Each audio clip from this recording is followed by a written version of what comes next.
Sa umagang ito, ang magiging scripture reading natin ay nasa libro ng Hagay.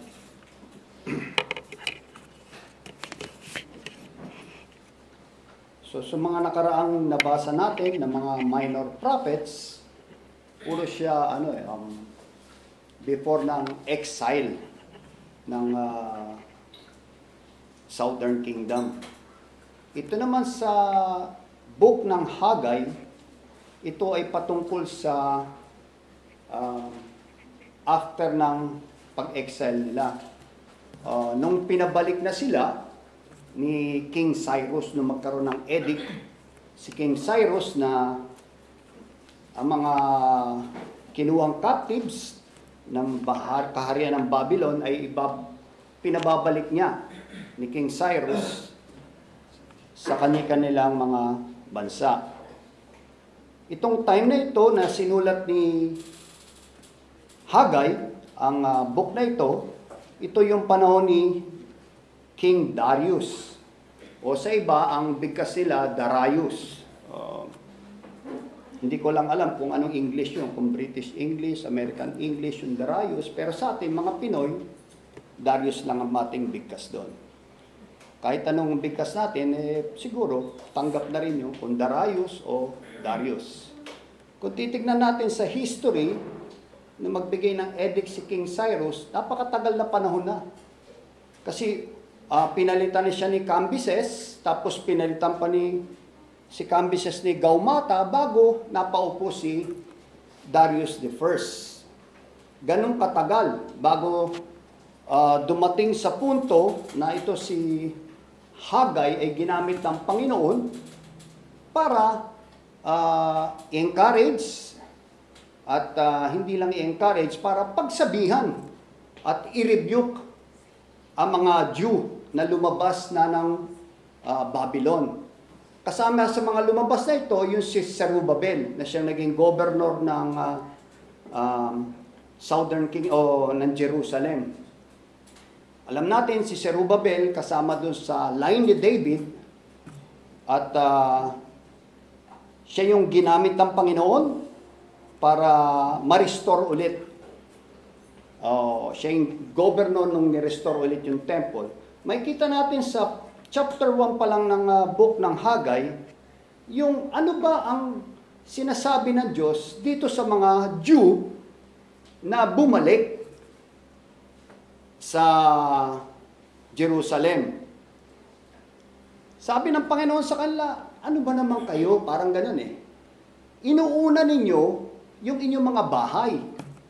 Wala namang masama ron Ang mga Jew na mga bumalik dito, hindi mo masasabing mahihirap. Kasi ano ng Panginoon sa kanila, kayo, nakakapagpagawa kayo ng mga bahay, ng mga paneled houses. Ibig sabihin, may kaya sila, may kakayanan sila. Yet, yung temple na re-restore sa kanila ng Diyos, ayaw nilang i-restore. Para bang temple, re-restore natin, nakakatamad namang i-restore yan. Para sabi ng Panginoon, mga paneled houses nyo, binibuild nyo. Pero itong temple na, yun ang gusto kong gawin ninyo, yun yung inuutos ng Diyos, ayaw nilang gawin. Para bang ayaw nyo ba mag-worship? Yun yung naging ni Hagay sa kanila. Bakit ayaw ninyo? Kaya sabi ng Diyos, pumunta kayo sa mountains. Kumuha kayo ng mga lumber. Kasi kailangan ninyo yun Pero itong mga tao to parang tamad sila. Gagawin ba natin ito? Laki-laki nila. Ruins na siya But then, ginamit ng Panginoon si Hagay, na siyang sinasabi nilang naging propeta noong time ni Zerubbabel, para itong mga Israelites na ito, itong mga Jew na ito, na nagsibalik, na karamihan sa kanila ay may kakayanan, karamihan sa kanila ay nagkaroon ng kabuhayan doon sa Babylon, at yung iba hindi na bumalik ng Israel dahil nga siyempre, masaya na sila sa buhay nila ro sa Babylon. Yung iba naman nagbalikan, parang mas inuna nila yung kanilang mga sariling tahanan. Pero alam nila yung purpose nila, bago sila umalis ng Babylon tumungo sa Jerusalem, na gusto nilang i-restore. Na-encourage silang i-restore. At pagdating ni Lord, parang unahin ba natin? Hindi, kanya-kanya muna, bahay. So yun yung ano sa kanilang Panginoon. Hindi na ba kayo na-encourage kayo noon, kaya kayo bumalik? Iniwan ninyo yung naging maayos at yung ibang marangya na buhay doon sa Babylon. At pagdating nila Rosano, parang tinamad na sila. Nawalan sila ng gana. Hindi natin mawari kung ano pa mga nag-transpire doon, kung ano mga nangyari, kung bakit nawalan sila ng ganang i-restore ang temple.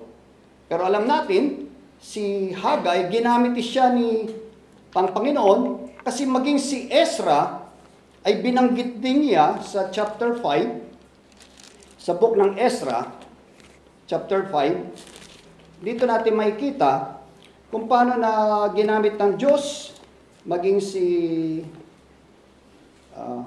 Haggai na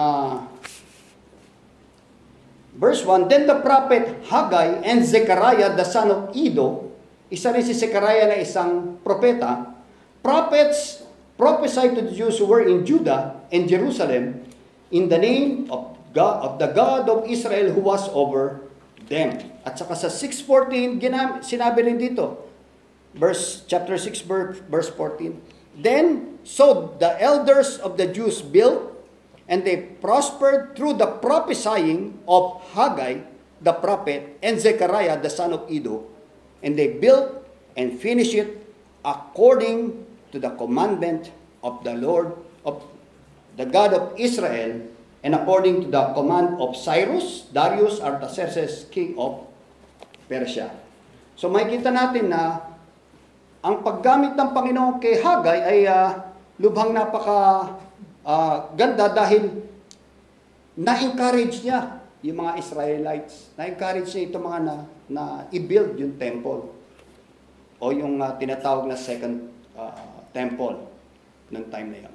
So basahin natin. Okay. So makikita natin si Haggai, inuna siya kay Zechariah. Malamang daw ay si Haggai ay isang mas matanda raw kesa kay Zechariah. Hindi natin alam kung saan siya nanggaling. Maging mga scholars, hindi rin alam kung sino yung tatay niya. Pero alam natin na siya yung prophet sa time ni Zerubbabel nung itatayo yung temple. Okay. Verse 1,